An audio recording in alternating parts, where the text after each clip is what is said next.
Mu mwaka w'1986 muri Uganda hari ibyishimo. Ingabo za NRA National Resistance Army zari zimaze gufata ubutegetsi mu gihugu cya Uganda. Abasirikare benshi barishimaga bishimira intsinzi. Aho ni ureba intwari nkuru y'u Rwanda Leti Majoro General Fred Gisa Rwigema watambukaga nk'umwami mu gihugu cya Uganda. Ariko mu bari hafi aho bari bamwegereye harimo umugabo utari wishimiye intsinzi ya Uganda. Yarazi ko urugamba rwe nyarwo rutaratangira. Izina rye ni Leti Ambassador Colonel Retired Dr. Joseph Karemera.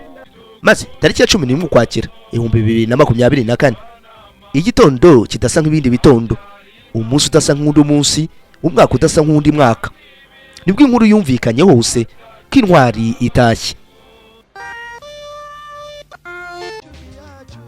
Nyakubahwa Perezida Paul Kagame w'u Rwanda ubwo bari mu muhango wo kumuherekeza yagarutse kuri aya magambo agira ati: